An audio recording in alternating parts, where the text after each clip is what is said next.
Welcome to tonight's story. Take a moment before we begin to let yourself arrive. Nothing is being asked of you now.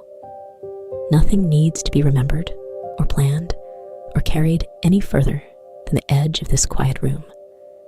Let your shoulders soften. Let the weight of your head settle gently into whatever is holding it. Notice the small adjustments your body makes, all on its own, as it begins to understand that the day is finished. The day is finished. There's nothing left to do with it.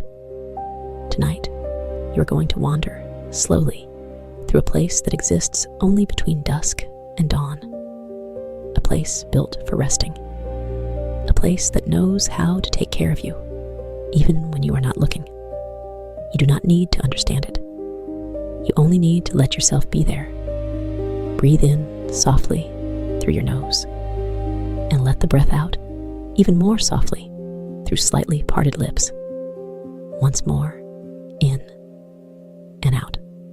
And once more, if you'd like, in, slow and unhurried, and out, longer than the in, as though you were setting something down that you had been carrying for a long time without noticing. Good. That is all the work you will do tonight. The story begins on a road. A long, slow road that winds up the inside of a mountain. The road does not climb in a straight line, and it does not climb in a spiral either. Instead, it folds back on itself again and again. A switchback road, gentle in its angles, patient in its rise. And on each fold, on each quiet landing of stone and timber, a small lobby has been built into the mountain wall. Together, these lobbies make up a single hotel.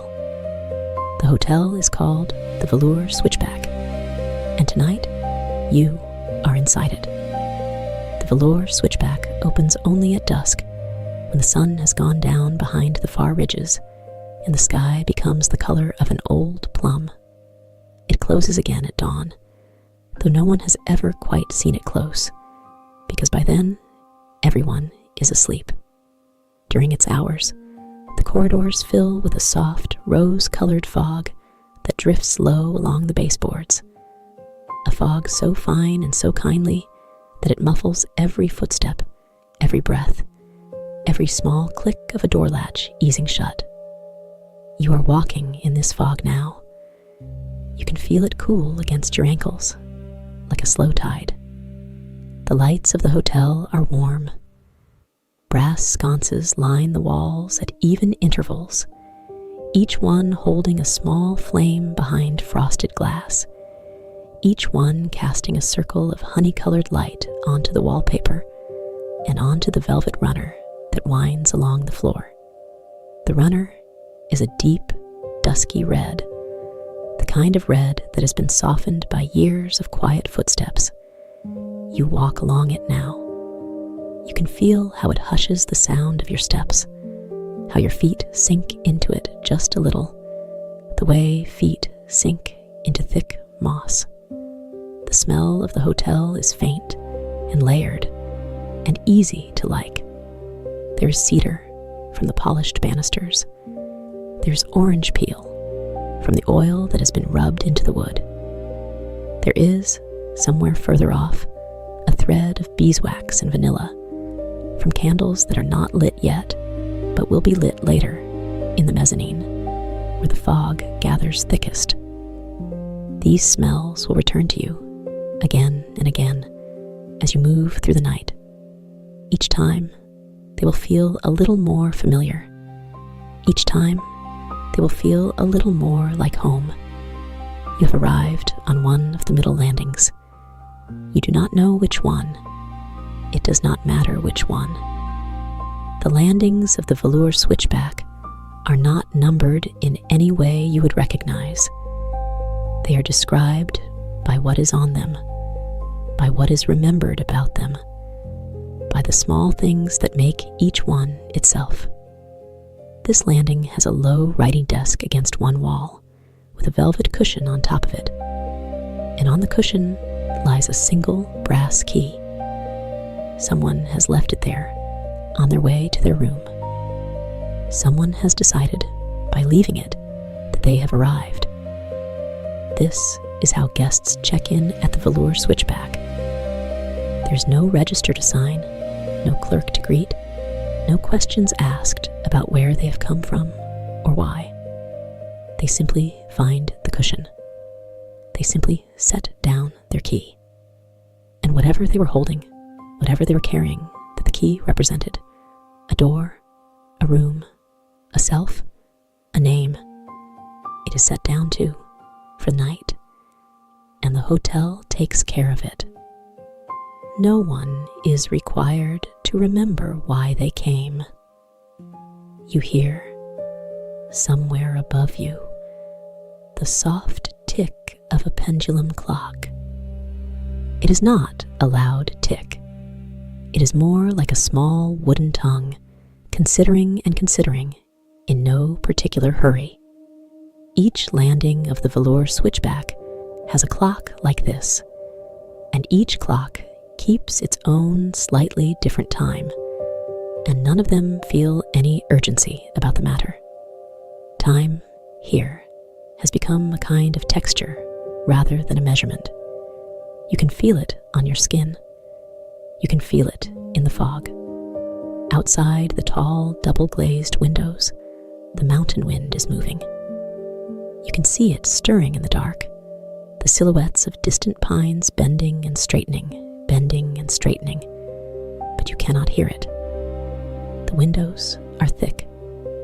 The wind inside the hotel becomes only a hush, a far-off suggestion, a sound you might mistake for your own breathing if you listened too closely.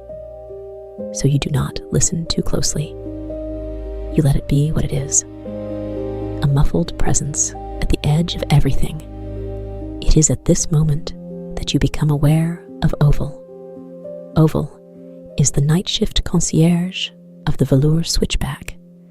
They have always been the Nightshift concierge, as far as anyone can remember, and they will always be. You see them now, at the far end of the landing, moving with a slow and unhurried gait along the velvet runner. They are tall, but not noticeably so. They're wearing a long coat of soft gray wool with brass buttons that catch the sconce light, and a pair of quiet slippers in place of shoes, because shoes would not suit the hush of the corridors. Their hair is the color of pewter, brushed back.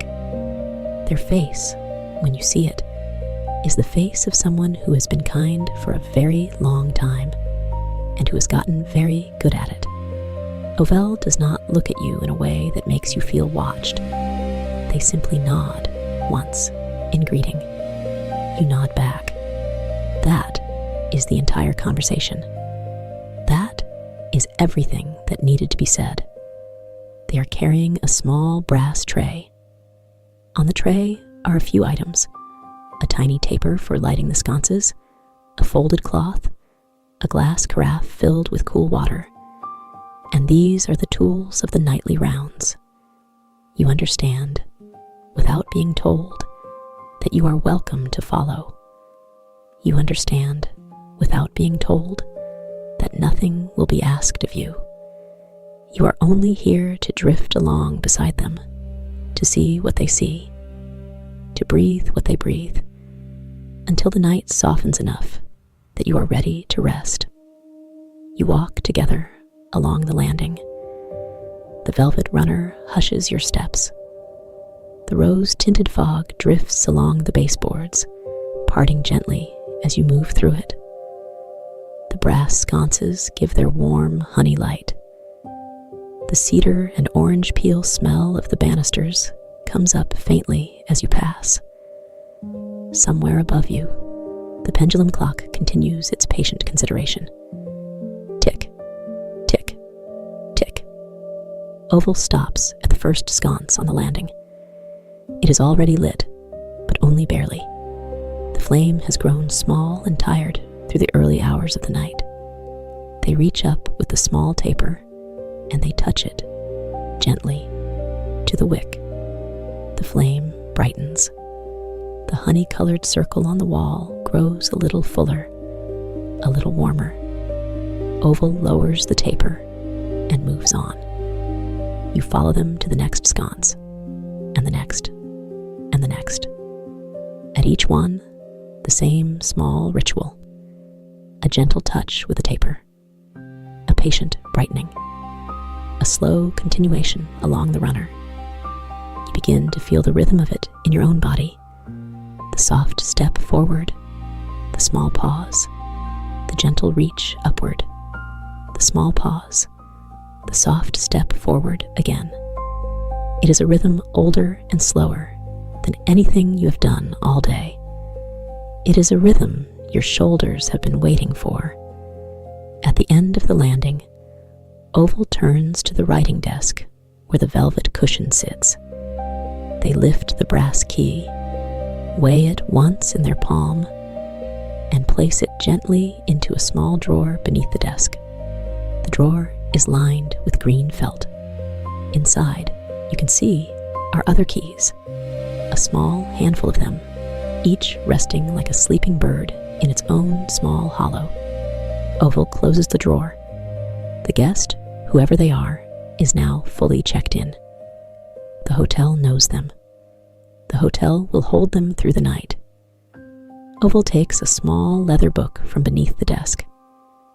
This is the guest book.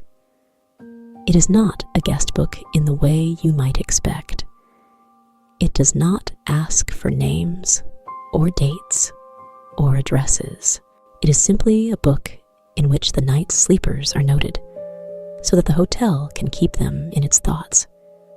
Ovell opens it to a fresh page, and, with a slow, brass-tipped pen, writes a single line on behalf of the guest who has just checked in. The line is short. It might say something like, "They have arrived, and they are resting." It might say something like, "They are warm, and they are safe." You cannot quite see what is written, and it does not matter. The act of writing is the gentle thing. The act of being noticed by someone who is not asking anything of you in return. When Ovell closes the book, the soft thump of its covers meeting is barely a sound at all. They tuck it back beneath the desk. They lift their brass tray. They move toward the next staircase, which curves around the inside of the mountain in a long, slow arc, and you follow. The staircase is wide and gentle. The steps are shallow. The banister, when you let your hand rest on it, is warm and smooth, and the cedar and orange peel smell rises up faintly to meet your palm. The velvet runner continues down the stairs, hushing each footfall.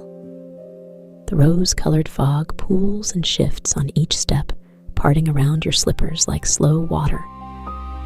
As you descend, you can feel the air change very slightly. A little cooler, a little stiller, a little more deeply quiet, because you are moving inward into the mountain, into the part of the hotel where the night has settled most heavily. You arrive on the next landing. It is similar to the one you left, and also entirely its own. Here, there's a small alcove with a pair of wool armchairs facing each other across a low table. On the table is a porcelain bowl, and in the bowl are smooth river stones, arranged with great care, as though someone had been thinking about exactly which stone should sit next to which. No one is sitting in the chairs. The chairs are waiting. They do not mind waiting. They have all the patience of warm wool and slow craftsmanship. Ovell crosses to a side table where a glass carafe sits, half empty. They pour fresh, cool water from their own carafe, filling it to just below the brim. They wipe the rim with a folded cloth. They set the carafe down with a soft, glassy whisper against the wood. The water inside is clear and still. You can see, faintly, the reflection of a sconce in its curve. You can almost feel its coolness in your throat, though you have not drunk any. There is, on this landing, a long mirror with a brass frame. As you pass it, you do not look directly into it. You don't need to. You can sense the soft shapes of the corridor reflected there, the warm sconce light, the dusky red runner, the drifting rose fog along the baseboards, and you can sense, somewhere among those shapes, your own quiet outline, moving slowly, slowly, like someone who is no longer in a hurry to be anywhere. Ovell pauses at the mirror. They reach into the pocket of their gray coat and take out a small, soft cloth, and they polish, in slow circles, the brass corners of the frame. The cloth makes a faint, papery whisper against the metal. When they are finished, the brass shines a little more deeply. They tuck the cloth away. They continue on. You follow. The next staircase, the next landing, the next pendulum clock, ticking its own slow tongue. On this landing, there is a low shelf along one wall, and on the shelf are stacks of fresh towels, each one folded with the kind of attention that nothing in the daylight world ever quite receives. Ovell pauses to straighten the corner of one stack that is shifted by perhaps half a finger's width. They are not bothered by this. They simply put it right. That is what Nightshift concierges do. They put small things right, quietly, while everyone else is asleep. There is also, on this landing, a small writing desk, much like the one you saw before, and on it sits a tray of postcards. These are the forgotten postcards. They have been left behind, perhaps days ago, perhaps months ago. It is hard to say, in a hotel that exists only at night, by guests who began to write them and did not finish, or finished them but did not send them, or simply set them down and forgot. The hotel keeps all of them. The hotel does not throw anything away. Ovell sets down their brass tray on the desk and begins slowly to sort the postcards. You watch. You are welcome to watch. The postcards are sorted by color, not by destination, not by date, not by any urgent system, by color. Ovell picks up the top postcard. It is a soft, pale green with a faded picture of a meadow on the front, and they place it gently in one small pile. They pick up the next, a deep navy blue with stars, and they place it in a different pile. A cream-colored one with a sketch of a teacup, a pale rose with no picture at all, a buttery yellow with a slow river. One by one, they sort. One by one, the small piles grow. There's a sound to this. The soft, papery whisper of one card sliding across another, the faint tap of the edge meeting the wood of the desk, the small breath Ovell takes between each card. It is the kind of sound that could lull you to sleep all on its own. Whisper, tap, breath, whisper, tap, breath. You feel your own breathing begin to match it without trying. Slow in, soft pause, slow out. Ovell does not read what is written on the backs of the cards. That is not their work. Whatever was meant for those messages is between the writer and the air, and the hotel respects this. Ovell only notices the colors, and the colors are enough. The colors are how the hotel remembers. When the tray is empty and the small piles are arranged, Ovell takes a slim ribbon of dove gray silk and ties each pile gently in the middle. One bow, one small, careful bow, then the next, then the next. When all the piles are tied, They are placed back on the tray, side by side, like a tiny garden of soft colors. Ovell tucks the tray onto the shelf beneath the desk, where it will rest until the next round, the next sorting, the next quiet considering of what has been left behind and what is still waiting. You and Ovell continue along the landing. The velvet runner hushes your steps. The fog drifts along the baseboards in slow, rose-colored ribbons. The sconces give their honey light. Somewhere far above, or perhaps far below, the geometry of the hotel makes it hard to say. The mountain wind moves against the windows, and the hush of it reaches you only as the faintest suggestion, a feeling more than a sound. Down the next staircase. The steps are wide. Your hand rests on the warm cedar banister. The orange peel scent rises faintly. You descend without effort, the way you might descend in a dream, each step appearing beneath your foot at exactly the moment you need it, with no thought required. You arrive at the mezzanine. The mezzanine is the heart of the Velour Switchback. It is not the lowest landing, and it is not the highest. It is somewhere in the comfortable middle, where the rose-colored fog gathers thickest, where the air is softest, where the light is warmest. It is the reading nook. It is the gathering place for everything quiet in the hotel. You can smell here the faint vanilla of beeswax candles. They are lit now in small brass holders along a low shelf, a row of them, each flame steady and small and golden, each casting a soft halo into the fog. The vanilla mingles with the cedar and the orange peel, and together they make an air that is so gentle it almost feels like cloth against your skin. In the mezzanine, there are armchairs, many of them. They are all upholstered in soft wool, in deep, dusty colors: moss, plum, ash, fawn. Each one looks as though it has been sat in for a very long time, in just the right way.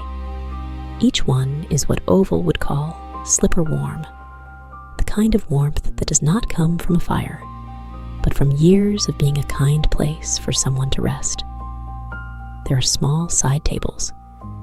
There are reading lamps with stained glass shades. There are bookshelves along the walls, full of books with soft cloth covers and gently worn spines. No one is reading in the mezzanine right now. The chairs are simply waiting. The candles are simply burning. The fog is simply drifting. Ovell crosses to one of the chairs, a plum-colored one, with a small wool blanket folded over its arm, and they sit down. They set their brass tray on the side table beside them. They let out a long, soft breath. They are not tired, exactly. They are simply taking the small rest that is part of every round. The small pause that the hotel has built into its rhythm, so that even kindness can sit down for a moment. You may sit too, if you'd like. There is a chair facing Ovell's. It is moss green, and it is exactly the right depth, and the blanket draped over its arm is the same dove gray as the silk ribbons on the postcards. You sit. You feel the wool give beneath you, slow and patient, the way wool does. You feel your shoulders settle a little further. You feel your jaw soften. You can stay here as long as you need. The candles flicker very gently. The vanilla scent rises and falls with the small movements of the air. The fog gathers more thickly at your feet, a soft, rose-colored pool, drifting and parting and gathering again. The pendulum clock on the mezzanine wall ticks its slow tongue. Tick, tick, tick, and far away, beyond the double-glazed windows, the mountain wind is doing whatever mountain winds do, hushed almost into silence by the thickness of the glass. Ovell does not say anything. You do not say anything. You both simply rest in the mezzanine for a long, quiet while, listening to the candles do nothing in particular, feeling the warmth of the wool, watching the fog drift. In time, and there is no telling how much time, because time here is a texture, not a measurement. Ovell rises again. They lift their brass tray. They give you a small nod. You stand slowly, and you fold the dove-gray blanket back over the arm of the moss-green chair, taking the same kind of care with it that Ovell takes with everything. You follow them out of the mezzanine. The rounds continue. There is another landing above the mezzanine, and another, and another. You realize, as you climb back up the wide, gentle stairs alongside Ovell, that the Velour Switchback may be much larger than you first imagined. The switchbacks of the road inside the mountain go on and on, folding back upon themselves dozens of times, and each fold has its own small lobby, its own small landing, its own small ritual of brass and velvet and cedar. You will not see all of them tonight. You do not need to. Ovell knows them all. Ovell has walked them for longer than the records of the hotel can quite recall.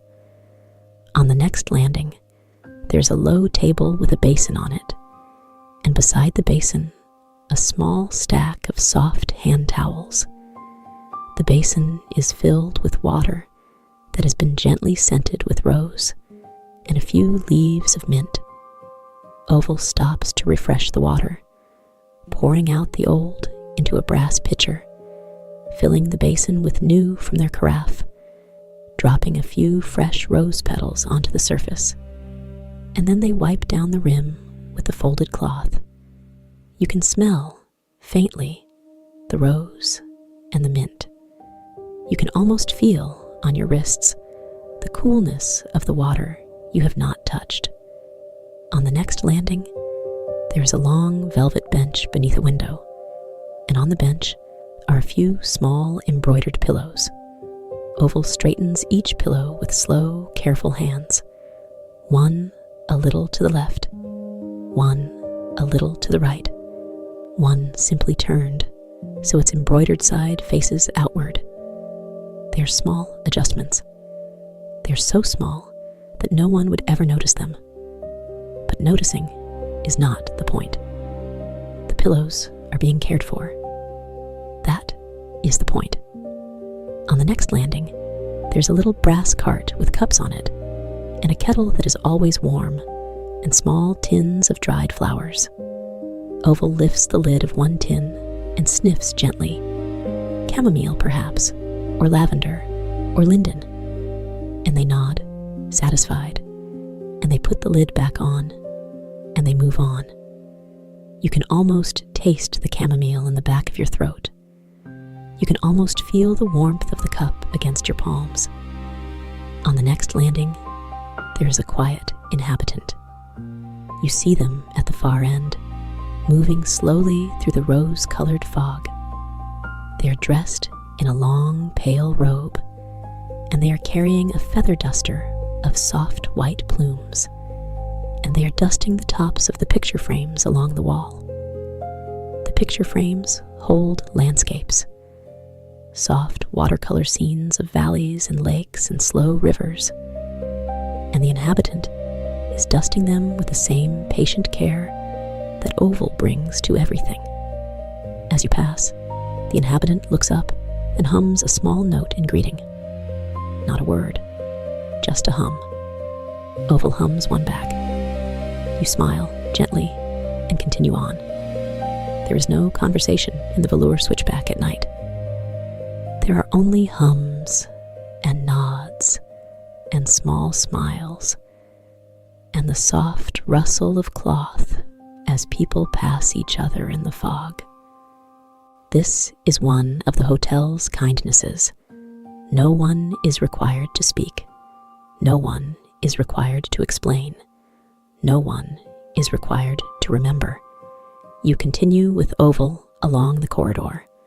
On this landing, the velvet runner has gathered into a small wrinkle near the threshold of a door, and Ovell stops to turn it down. Bending slowly, smoothing the runner with both hands, letting the cedar and orange peel smell rise up to meet them as they do. When they straighten, the runner lies flat again. The threshold is welcoming again. The small adjustment has been made.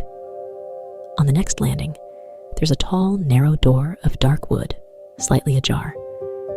Through the gap, you can see a small linen closet, stacks and stacks of folded sheets and pillowcases and blankets, all in the soft colors of the hotel. Ovell pulls the door gently closed. The latch makes a small, soft click, the smallest sound, almost not a sound at all. The fog drifts around their feet as they turn away. On the next landing, there is a tall pendulum clock, larger than the others, with a face the color of cream and slow brass hands. Ovell stops in front of it. They do not wind it. The clock does not need winding, or perhaps it winds itself. Or perhaps time here truly is something other than what you have always thought it was. They simply pause and listen to it tick, and tip their head slightly to one side as if in greeting. Then they move on. You feel, faintly, that you have just been introduced to something old and gentle, and that it has been pleased to meet you. The night softens around you. You can feel it softening. The fog is a little thicker now. The sconce light is a little more golden. The cedar and orange peel smell is a little richer. Even the ticks of the pendulum clocks seem to be a little further apart, as though the clocks themselves were beginning to relax. Ovell turns to you on the landing. They smile gently, the same kind smile they greeted you with, and they gesture along the corridor toward an open archway. Through the archway, you can see a small dining alcove. In the alcove is a low round table, and on the table is a small supper laid out for one.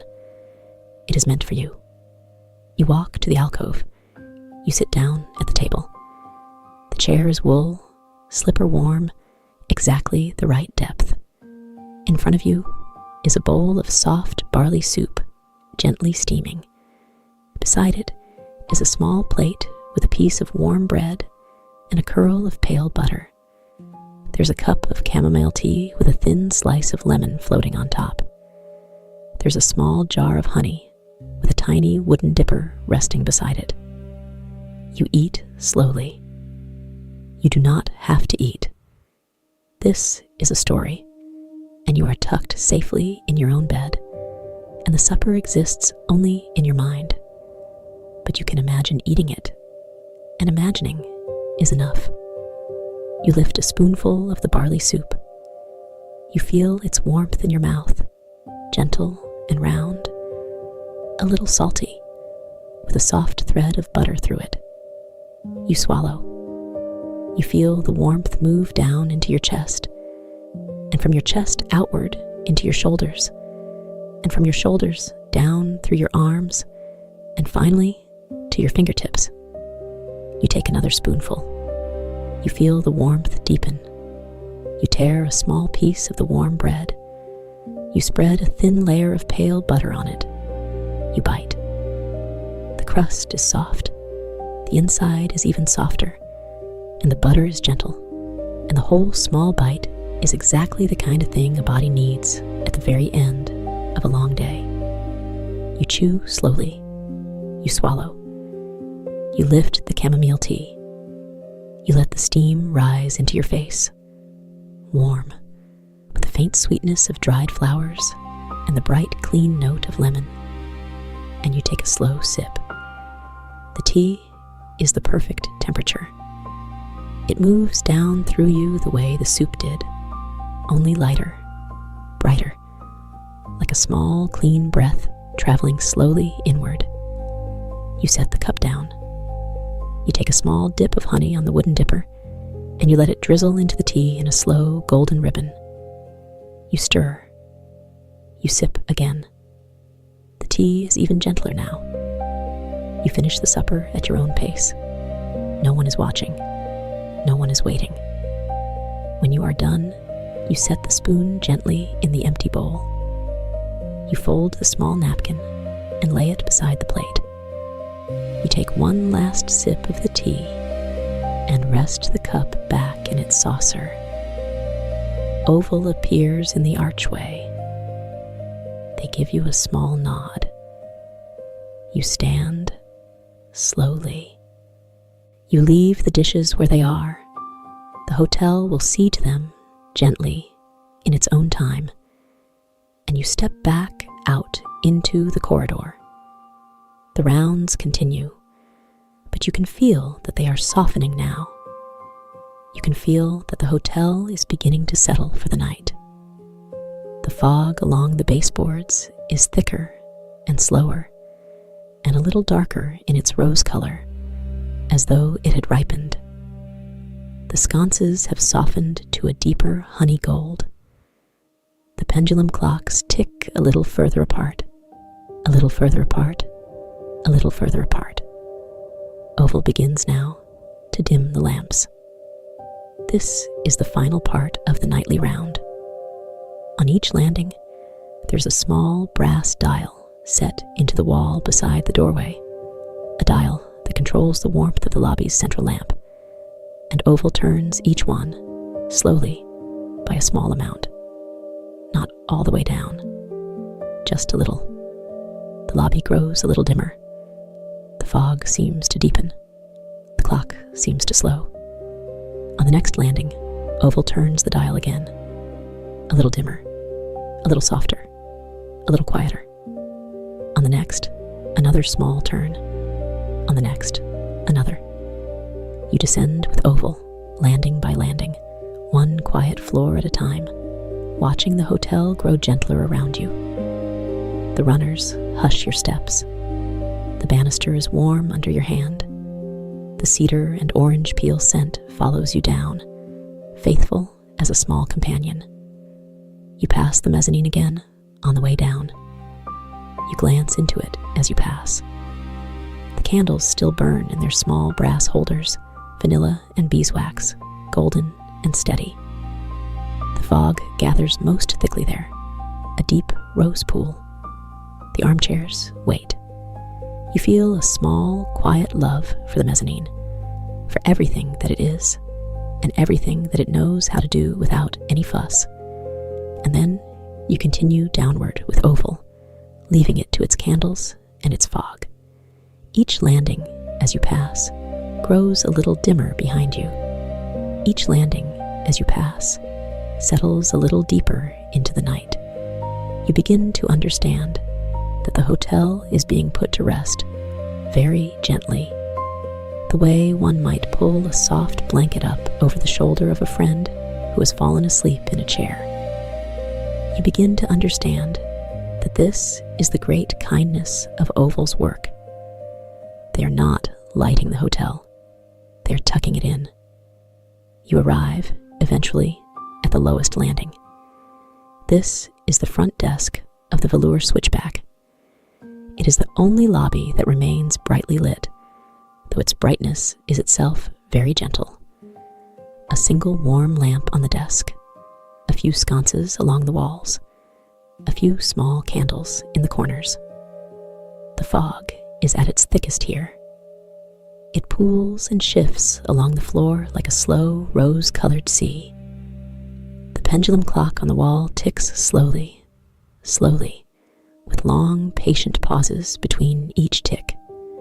The front desk itself is dark, polished wood, with a small brass bell on top of it that no one has ever rung.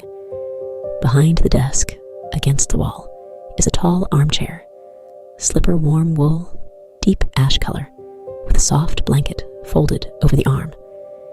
This is Ovell's chair.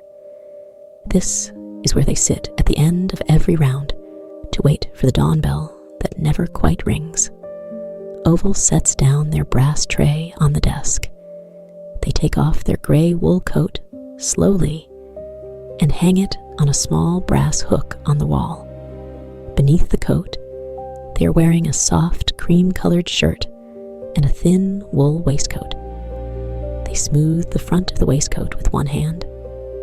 They take a long, slow breath. They turn to the armchair. Before they sit, they look up at you. They give you the smallest, kindest nod. It is a nod that means, "You have done well. You have walked the rounds with me. You are welcome here." You nod back. You do not need to say anything. You never did. Ovell sits down in the armchair. They draw the soft blanket up onto their lap. They settle into the wool, the way wool wants you to settle into it, slowly, completely, with no part of you held back. They rest their hands in their lap, one over the other, and they close their eyes, not in sleep, but in the soft, attentive rest of someone who has finished their work and is willing to wait, with great patience, for whatever comes next. You can sit, if you'd like, in the small chair across from the desk. It is also wool, also slipper warm, also waiting for you. You sit. You let yourself sink into it.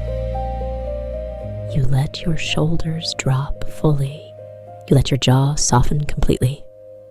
You let your hands rest in your lap. The lobby around you is hushed. The lamp on the desk is warm. The fog drifts in slow rose-colored ribbons along the floor. The pendulum clock ticks, slowly, slowly, with long pauses between each one. Tick, tick, tick. Somewhere, very far away, the mountain wind moves against a window, and you can almost not hear it at all. The cedar and orange peel smell is here too, faint and faithful. The vanilla of the beeswax candles, drifting down from the mezzanine, is here too. All the small scents of the hotel have followed you down to the lowest landing, the way kind things follow you when you have been kind back to them. You feel now very settled. You feel the warmth of the wool under you. You feel the softness of the fog around you. You feel the honey light on your face. You feel the slow tick of the clock somewhere behind you. You feel your own breathing, slow, gentle, unhurried, moving like its own small tide. In, slow, out, slower. In, soft, out, softer. The hotel is quiet. The hotel is at rest. All the guests above you are sleeping, each one held by the hotel that took their key, each one noted gently in the guest book, each one warm and safe in their slipper-warm bed. All the sconces are dimmed. All the runners are turned down. All the carafes are refilled. All the postcards are sorted and tied with their dove-gray ribbons. All the pillows are straightened. All the candles are doing their patient golden work. There is nothing left to be done. There is nothing that needs doing. You can let go now. You can let go of the day. You can let go of the rounds. You can let go of the small, bright thoughts that still drift here and there at the edge of your mind. They are like the rose-colored fog. Let them drift along the baseboards. Let them pool and shift and gather. Let them be what they are. You do not have to follow them. You do not have to remember them. You do not have to remember why you came. Across from you, Ovell sits quietly in their armchair, eyes gently closed, hands folded in their lap. The blanket lies softly over their knees. Their breathing is slow. Their face is kind, even in rest. They're waiting for the dawn bell that never quite rings, and you understand now that this is not a sad waiting. It is a peaceful waiting. It is the kind of waiting that holds the whole world together while the world is sleeping. You can wait with them if you'd like, or you can drift. You can let your eyes close. You can let the warm honey light fade behind your lids. You can let the soft tick of the pendulum clock grow further away. You can let the rose-colored fog rise gently around you, around your ankles, around your knees, around your chest, soft as a blanket, soft as breath. The cedar smell, the orange peel, the faint vanilla. Far above you, the candles in the mezzanine continue their patient gold. Far above you, the rounds are finished. Far above you, the guests are sleeping. You are sleeping too. You are nearly sleeping now. The pendulum clock ticks. The fog drifts. The wool is warm. The hotel is hushed. Ovell is resting. You are resting. Breathe in, breathe out. Breathe in, breathe out. You are held here. You are kept here. No one is asking anything of you. No one ever was. The brass key is in the drawer. The guest book is closed. The postcards are tied. The lamps are dim. The runner is turned down. The water is fresh. The candles are burning. The fog is drifting. The clock is ticking. All is well. All is well. You are slipper warm. You are honey lit. You are rose fogged. You are cedar and orange peel scented. You are vanilla candled. You are gently held in the lowest lobby of the Velour Switchback Hotel by a concierge whose only work is kindness, and you do not have to do anything at all. Let your breathing slow. Let your thoughts soften. Let the corridor recede. Let the sconces dim. Let the fog rise. Let the clock slow. Let the night carry you. The hotel knows you. The hotel will hold you. The dawn bell will not quite ring. You do not need to wake for it. You do not need to wake at all. Rest now. Rest. The fog is soft. The wool is warm. The light is gold. The clock is slow, slow, slow, slow. Good night. Good night. Good night. And yet, there's a little more quiet, a little more warmth. You do not have to follow it. You do not have to listen. The words will simply continue, the way the fog continues, the way the clock continues, the way the candles continue their patient gold. You are still in the lowest lobby. You are still in the deep chair. The wool is still draped across your knees. The slippers are still warm against your feet. The cedar and orange peel still drift, faint and faint and fainter, through the hushed air. Somewhere, not far, not near, Ovell moves once, softly, behind the desk. A page turns. A pen is set down. A small brass weight is placed atop a stack of envelopes, so they will not stir in the draft. These are the smallest sounds in the world. They are not asking for your attention. They are simply the hotel breathing. The hotel breathes in. The hotel breathes out. You breathe in. You breathe out. The two breaths fall into the same long rhythm, and you do not have to make them. They are made for you. They are made by the slow gold air. If you notice a thought, let it drift. Let it be a postcard tied in twine, set on a high shelf, in a quiet room, behind a closed door, at the end of a long corridor, far above. You do not have to read it. You do not have to answer it. It is already kept. Everything here is already kept. The lamps are kept. The keys are kept. The fog is kept. The water in the carafe is kept. The clock is kept. The candles are kept. You are kept. You are kept. You do not have to keep yourself tonight. The hotel is doing that. Ovell is doing that. The wool blanket is doing that. The deep chair is doing that. The slow gold light is doing that. You are allowed to set yourself down. You are allowed to be carried. You are allowed to drift. Drift now. The fog rises a little higher against the long windows.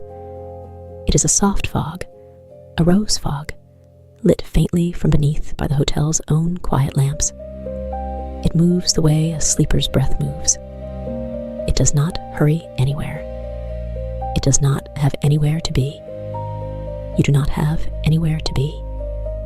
For as long as this night lasts, there's nowhere you need to be but here, held in the chair, held in the wool, held in the warm slippers, held in the hush, and the night will last as long as you need it to last. The hotel is patient about that. The hotel was built for that. The Velour Switchback Hotel keeps its longest hours in its lowest lobby, and you are in the lowest lobby now, and the longest hour is yours. The pendulum clock ticks, but more slowly than before. Each tick falls a little further from the last. Each tick is a small, soft step on a thick, carpeted stair. You do not have to climb the stair. You do not have to descend it. You are simply hearing the soft steps of time moving somewhere else, in some other room, behind some other door. Tick, tick, tick. Slower. Tick, tick. Slower still. Tick. And then a long, warm pause in which nothing is required of the clock and nothing is required of you. Ovell turns the page of the guestbook one final time. Not to write, only to smooth the paper, only to settle it. A small, thumb-pressed line along the margin, the way you might tuck a blanket along the edge of a bed. The guestbook is tucked in. The lamp above the desk dims a half shade. The mezzanine candles dim a half shade. The sconces along the corridor dim a half shade. None of these lights go out. They only soften, the way an evening softens, the way a voice softens when it speaks to someone who is almost asleep. You are almost asleep. You are almost there. There is no there to reach. There is only this slow, slow softening. There is only the gold becoming honey, and the honey becoming amber, and the amber becoming the warm dark behind your eyes. The warm dark. The warm dark is a good place. It is the inside of the hotel. It is the inside of the wool blanket. It is the inside of the breath you just released. It is large and soft and unhurried. It is patient with you. It has all the time in the world. You have all the time in the world. In the warm dark, the cedar lingers. In the warm dark, the orange peel lingers. In the warm dark, the faint vanilla lingers. These are the scents the hotel keeps for sleepers. These are the scents that say, you have arrived, you may rest, you do not have to leave. You do not have to leave. Stay as long as you wish. Stay through the slow hour. Stay through the slower hour after that. Stay through whatever hour comes next, if any hour comes next, which it need not. The hotel does not need any hours from you. It only needs you to be still. And you are still. You are very still now. Your shoulders have set themselves down. Your jaw has set itself down. Your hands have set themselves down. Your feet, warm in their slippers, have set themselves down. Everything you carried in has been set down somewhere along the corridor on a small, polished side table beside a small, unhurried lamp. You do not have to remember where. Ovell knows where. The hotel knows where. It will all be there if you ever want it again. You do not have to want it tonight. Tonight, you only want the wool, the chair, the slippers, the hush, the fog at the long windows, the slow clock, the soft gold, the breath in, the breath out, breath in, breath out. Somewhere far above, the dawn bell does not ring. It is poised, as it always is, just before its softest tone. It is content to wait. It does not mind. It has waited many nights for many sleepers, and has never once minded. The bell waits. You rest. The fog drifts. You rest. The candles burn low and steady.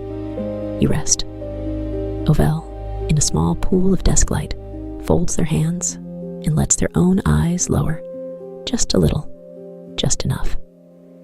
Even the concierge of the lowest lobby is allowed to rest, in their patient way, between the rounds that no longer need walking. The hotel rests with all of you. The wallpaper, with its faint pattern of leaves, rests. The runner, with its long woven flowers, rests. The brass railings, the polished banisters, the smooth stone floors beneath the carpet, all of them rest. The hinges of the doors rest. The locks rest. The mail slots rest. The umbrella stand rests. The coat hooks rest. Everything in the Velour Switchback Hotel is resting now, and you are part of everything. You are part of the hush. You are part of the gold. You are part of the fog. You are part of the slow clock. You are part of the cedar and the orange peel and the faint vanilla. You are part of the wool. You are part of the chair. You are part of the lowest lobby. The lowest lobby holds you the way a cupped hand holds a small warm stone. You are the small warm stone. You are held. You are warm. You are small in the best way, not lessened, only gathered, only easy to carry, only easy to keep. The hotel finds you easy to keep tonight. Sleep finds you easy to keep tonight. There's nothing in you that resists. There's nothing in you that hurries. There's nothing in you that needs to be elsewhere. You have, at last, arrived in the place that was always waiting for you, and the place is happy to have you, and you are happy to be had. Stay. Stay a while longer. Stay through this slow breath. Stay through the next. The fog at the windows thickens gently into a soft rose curtain. You cannot see through it now. You do not need to see through it. There is nothing out there that wants you. There's nothing out there that misses you. Everything that loves you is already inside, in some form, in some warmth, in some quiet way. Inside is enough. Inside is more than enough. Inside is the wool, the chair, the slipper-warm feet, the soft hands at rest in your lap, the slow rise and fall of your own gentle breath. Your gentle breath. Your gentle, gentle breath. You are doing nothing. You are doing the most beautiful kind of nothing. The kind the hotel was built for. The kind the night was made for. The kind your body has been waiting for all day, all week, perhaps longer than you remember. It has waited so patiently. It can stop waiting now. You are here. You are here. You are here. And here is soft. And here is gold. And here is warm. And here is yours. Yours for as long as the night lasts. Yours for as long as the fog drifts. Yours for as long as the clock keeps its slow, kind time. The clock keeps it slowly, more slowly still. Tick. A long, warm hush. Tick. A longer, warm hush. You do not count the ticks. You do not have to. They are counting themselves, or not counting at all, and either is fine. Either is fine. Everything tonight is fine. Everything tonight is well. All is well in the lowest lobby. All is well in the upper corridors.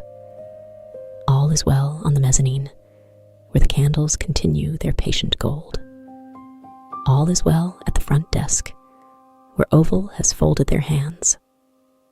All is well in the small linen room, where the spare blankets are stacked in neat, warm towers. All is well in the pantry, where the honey jars wait in a quiet row. All is well in the conservatory, where the slow plants sleep with their leaves loosely closed. All is well. All is well. You may say it to yourself, if you wish, very softly, in the place where thoughts almost are not thoughts. All is well. All is well. All is well. Or you may say nothing. You may simply rest in the knowing of it. The hotel knows it for you. Ovell knows it for you. The wool blanket knows it for you. The slow clock knows it for you. All is well. Let the words go. Let the lobby go. Let the chair go. Let the wool stay. You may keep the warmth even as the shape of it softens and fades. Warmth is the last thing to leave. Warmth follows you into sleep. Sleep is just there, on the other side of the next breath. You do not have to step toward it. It is stepping toward you. It is almost here. It is almost taking your hand. It has taken your hand. You are walking without walking into the warm dark. The warm dark welcomes you. The warm dark has rooms of its own. Softer rooms, quieter rooms, rooms without corners, rooms without clocks, rooms where the fog has settled into a low, gentle pool around your ankles, and the gold has settled into a low, gentle glow on the ceiling, and there is no door, because no door is needed. No door is needed. You are already in. You are already held. You are already resting. You are already asleep, almost. Almost.